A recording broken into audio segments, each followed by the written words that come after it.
அமெரிக்க ஜனாதிபதி Donald Trump அவர்கள் இஸ்ரேலிய பிரதமர் பெஞ்சமின் நெத்தன்யாகு அவர்களை கண்டபடி கெட்ட வார்த்தையில் திட்டினார் என்று சொல்லி ஒரு தகவல் ஒன்று வெளியாகி இருக்கிறது. இந்த தகவலை அம்பலப்படுத்தி இருக்கிறது அமெரிக்காவினுடைய ஒரு பிரபலமான ஊடகம் அக்சியோஸ் இணையதளம். என்ன பிரச்சனைன்னு சொன்னால், இப்போ நாங்கள் கூட செய்திகளில் சொல்லியிருந்த நாங்கள் ஏற்கனவே 2 நாளைக்கு முதல் அமெரிக்க ஜனாதிபதி டொனால்ட் ட்ரம்ப் அவர்கள் இஸ்ரேலிய பிரதமர் பெஞ்சமின் நெத்தன்யாகு அவர்களோடையும் அதே போல் லெபனானில் செயல்படுகின்ற ஹெஸ்புல்லா அமைப்போடையும் தொலைபேசி ஊடாக பேச்சுவார்த்தையில் ஈடுபட்டு 2 தரப்பையும் யுத்த நிறுத்தத்துக்கு சம்மதிக்க வைத்தார் என்று சொல்லி ஏற்கனவே செய்திகளில் சொன்னாங்க தானே. அப்போ அந்த சம்பவத்தில் ட்ரம்ப் நெத்தன்யாகுவை கண்டபடி திட்டியிருக்கார். அவர் சொன்ன சில வார்த்தைகளை சொல்ல முடியாது, இருந்தாலும் கிரேசி பைத்தியம் என்ற மாதிரி சொல்லியிருக்கார் முதலாவது. அதுக்கு பிறகு உமக்கு ஒரே கெட்ட பேர், எல்லாரும் உன்னை வெறுக்கிறார்கள், அது மட்டும் இல்லாமல் நீங்கள் பார்க்குற வேலையால் எல்லோரும் இஸ்ரேலையும் வெறுக்கிறார்கள் என்று சொல்லி ட்ரம்ப் மிகவும் டென்ஷனாகி கோவத்தில் கத்தினார் என்று சொல்லி இந்த செய்தியில் சொல்லப்பட்டிருக்கிறது. என்ன பிரச்சனைன்னு சொன்னால், ட்ரம்புக்கு பொறுமை இழந்துட்டார். ஏன்னு சொன்னால், இப்போ ட்ரம்ப் இந்த யுத்தத்துக்குள்ளே ஈடுபடுறதும், இவ்வளவு சொத்துக்களை இழந்து, இவ்வளவு விமானங்களை இழந்து, இவ்வளவு அழிவுகளை வந்தது எல்லாத்துக்குமே காரணம் இஸ்ரேலிய பிரதமர் பெஞ்சமின் நெத்தன்யாகு அவர்கள்தான். அவர்தான் பின்னிக்கிருந்து தூண்டிவிட்டு ட்ரம்பை இந்த யுத்தத்துக்குள்ளே இழுத்தார் என்று சொல்லி ஆரம்பத்தில் இருந்தே அமெரிக்க ஊடகங்கள் தொடர்ச்சியான குற்றச்சாட்டுகளை முன் வச்சு கொண்டே வருகின்றார்கள். இது அமெரிக்காவுக்கான யுத்தம் இல்லை, ஆனால் இஸ்ரேலிய பிரதமர் தான் கதைச்சு அந்த மண்டையை கழுவுற என்று சொல்லுவோம் தானே, அதே மாதிரி மண்டையை கழுவி இந்த யுத்தத்துக்குள்ளே அமெரிக்காவை இழுத்து கொண்டு வந்தேன் சொல்லி, அதனால தான் இவ்வளவு நஷ்டங்களும். எனவே அந்த டென்ஷன் ஆரம்பத்தில் இருந்தே ட்ரம்புக்கு இருக்குன்னு சொல்லப்படுது. எப்போ ஆரம்பிச்ச யுத்தம்? பிப்ரவரி மாதம் 28ஆம் தேதி ஆரம்பித்த யுத்தம் இன்ற வரைக்கும் ஒரு முடிவும் இல்லை, ஒரு விதமான நன்மையும் இல்லாமல் அப்படியே போய்கொண்டிருக்குது. அதுக்கு காரணம் இஸ்ரேலான்னு சொல்லி, எனவே எல்லாத்தையும் சேர்த்து வச்சு கோபத்தில் கத்திக்கார் போராடக்கு நெத்தன்யாகு அவர்களோட என்ன பிரச்சனைன்னு சொன்னால், லெபனானில் யுத்த நிறுத்தம் பெறப்போகுதுன்னு சொல்லி ட்ரம்ப் அறிவித்தவர். அப்போ 2 தரப்போடையும் கதைச்சு முடிவெடுத்து போட்டு தான் வெளியில் சர்வதேசத்துக்கு அறிவிச்சிருந்தவர் டொனால்ட் ட்ரம்ப். இனிமேல் லெபனானில் யுத்தம் இல்லை, 2 தரப்புமே அமைதியை பேணுவார்கள் சொல்லி போட்டு அங்கால திரும்பி பார்த்தா அங்கே யுத்தம் வெடிச்சிட்டுது, திரும்ப தாக்குதல்கள், திரும்ப மோதல்கள், உயிரிழப்புகள் என்று சொல்லி போகுது. அதனால் டொனால்ட் ட்ரம்ப் அவர்கள் மிகவும் டென்ஷன் ஆகிட்டார் என்று சொல்லப்படுகிறது. நெத்தன்யாகுவை அனைவரும் வெறுக்கிறார்கள் என்று சொல்லி ட்ரம்ப் சொன்ன அந்த ஸ்டேட்மெண்ட் இப்போ சமூக வலைத்தளங்கள் எல்லாம் வைரலாக பரவி கொண்டிருக்குது. நிறைய பேர் அதுக்குள்ளே கமெண்ட்ஸ் போட்டு கொண்டிருக்கணும். இதைத்தானே நாங்களும் படித்து சொன்னோம், கேட்டிங்களா என்ற அர்த்தத்தில் நிறைய பேர் கமெண்ட்ஸ் போடுறதை பார்க்கக்கூடியதாக இருக்கிறது.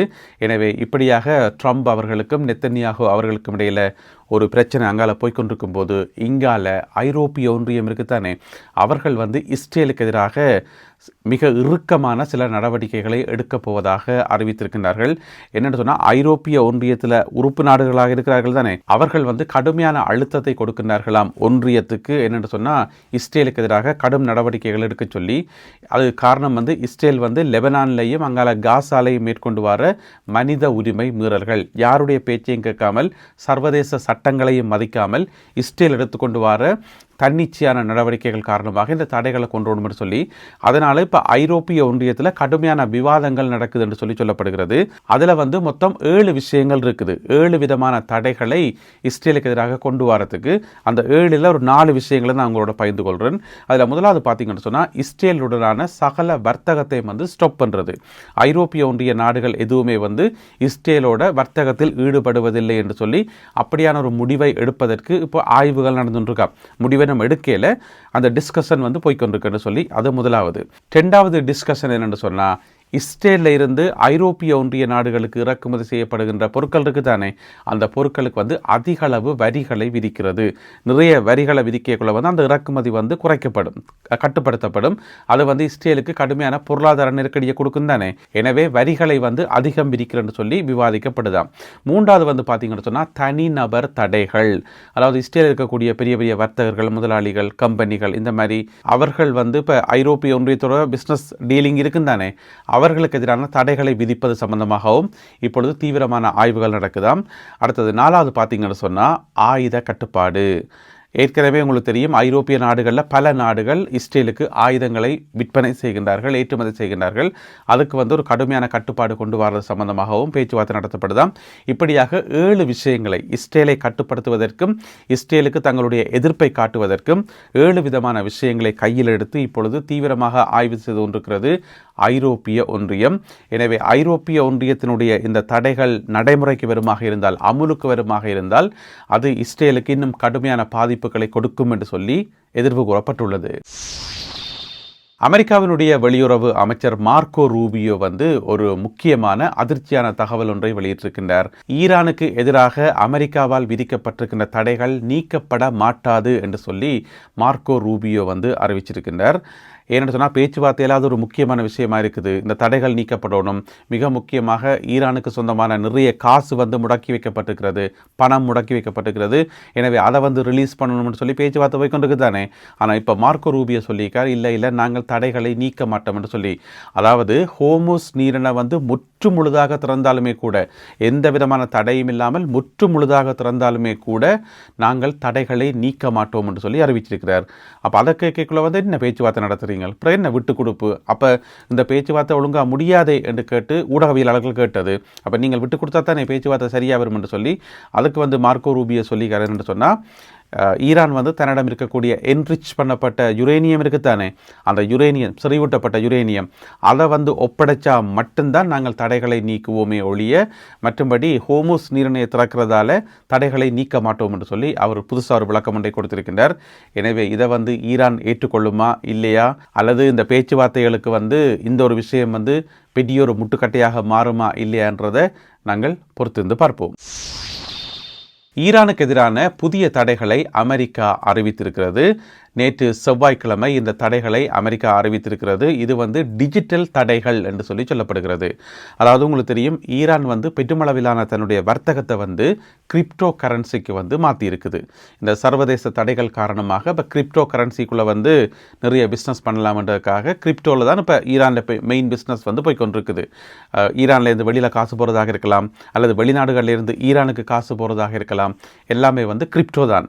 இப்போ அமெரிக்கா என்ன செய்திருக்குன்னு சொன்னால், உங்களுக்கு ஞாபகம் இருக்கு நினைக்கிறேன், இப்போ ஒரு 10 நாளைக்கு முதல் நான் ஒரு வீடியோ ஒன்று போட்டிருந்தேன். நான் அதில் எப்படி அமெரிக்காவுக்கே தெரியாமல், மற்ற நாடுகளுக்கு தெரியாமல் ஈரானில் இருக்கக்கூடிய ஒரு பிஸ்னஸ் மேன் இந்த கிரிப்டோ கரன்சியை யூஸ் பண்ணி ஏராளமான பணத்தை ஈரானுக்குள்ளே கொண்டு வந்தவர் என்று சொல்லி ஒரு சிறப்பு காணொளி ஒன்று நான் அது சம்பந்தமாக போட்டிருந்தேன். நான் இப்போ பார்த்தீங்கன்னு சொன்னால், குறிப்பிட்ட சில அந்த கிரிப்டோ கரன்சி அக்கௌண்ட்டுகளை அமெரிக்கா இப்போ பிளாக் பண்ணியிருக்குது, அதை தடைக்கு உட்படுத்தி இருக்கிறது. அதில் பார்த்தீங்கன்னு சொன்னால் நோபிடெக்ஸ் என்று சொல்லப்படுற ஒரு அக்கௌண்ட், அதே மாதிரி வெலெக்ஸ் என்று சொல்லப்படுற ஒரு அக்கௌண்ட், பிட்பின் என்று சொல்லப்படுற அக்கௌண்ட்டும், அதே போல் ரம்சினெக்ஸ் என்று சொல்லப்படுற ஒரு அக்கௌண்ட், இதெல்லாமே பெரிய பெரிய வர்த்தகர்களுக்கு சொந்தமான தனித்தனி கணக்குகள். இதனூடாக நிறைய பிஸ்னஸ் நடக்குதுன்னு சொல்லி இந்த பிட்காயின் கணக்குகள் எல்லாமே அதாவது கிரிப்டோ கரன்சி கணக்குகள் எல்லாமே முடக்கப்பட்டிருப்பதாக, நேற்றிலிருந்து முடக்கப்பட்டிருப்பதாக அமெரிக்கா அறிவித்துள்ளது.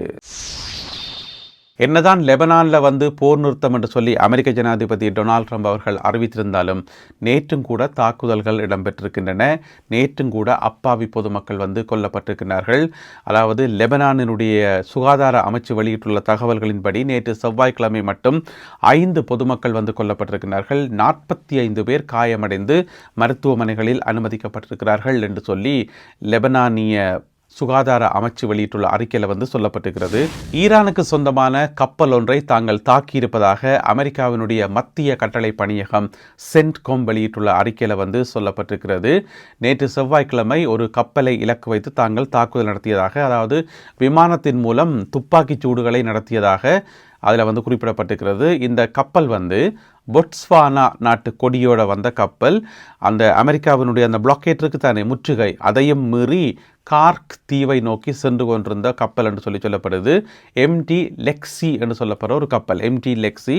எனவே தாங்கள் அதை மறித்ததாகவும், தங்களுடைய கட்டளையை மீறி அந்த கப்பல் பயணம் செய்ததாகவும், அதனால் அந்த கப்பலினுடைய அந்த என்ஜின் ரூம் இருக்குத்தானே, அந்த என்ஜின் ரூமை நோக்கி தாங்கள் துப்பாக்கிச்சூடு நடத்தியதாகவும் சென்ட்காம் வெளியிட்டுள்ள அறிக்கையில் சொல்லப்பட்டிருக்கிறது. இந்த கப்பலோட சேர்த்து இதுவரைக்கும் 6 கப்பல்கள் தாக்கப்பட்டிருக்காம்.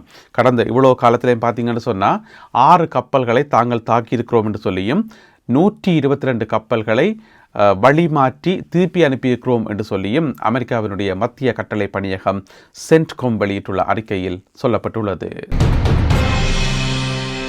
இந்த காணொளியை ஒளிப்பதிவு செய்து கொண்டிருக்கும் போது தற்போது கிடைக்கப்பெற்ற செய்தி ஒன்று, குவைத் நாட்டிலிருந்து ஒரு செய்தி வந்திருக்கிறது. அங்கே வான் பாதுகாப்பு பொறிமுறைகள் இப்பொழுது ஆக்டிவேட் பண்ணப்பட்டிருப்பதாகவும் பெரும் வெடிப்பு சத்தங்கள் கேட்பதாகவும், அதாவது குவைத் நாட்டை நோக்கி ஏவுகணை தாக்குதல்கள் இடம்பெற்றுக் கொண்டிருக்கின்றன, ஏவுகணைகள் மற்றும் ட்ரோன் தாக்குதல்கள். எனவே அவற்றை தடுப்பதற்கு குவைத்தினுடைய வான் பாதுகாப்பு பொறிமுறைகள் இயக்கப்பட்டு இப்பொழுது பெரும் வெடிப்பு சத்தங்கள் கேட்டுக்கொண்டிருப்பதாக குவைத்திலிருந்து செய்திகள் வந்து கொண்டிருக்கின்றன. எனவே குவைத் நாட்டை நோக்கி இன்று புதன்கிழமை அதிகாலை வேளையில் ஏவுகணை தாக்குதல்களும் ட்ரோன் தாக்குதல்களும் இடம்பெற்று வருகின்றன என்று சொல்லி இந்த செய்தியில் சொல்லப்பட்டிருக்கிறது. இந்த செய்தி இப்போ வந்திருக்கக்கூடிய பிரேக்கிங் நியூஸ். எனவே மேலதிக விவரங்கள் இனித்தான் தெரிய வரும். எனவே மேலதிக தகவல்கள் கிடைக்கின்ற போது அவற்றை அடுத்த காணொளியில் பார்க்கலாம்.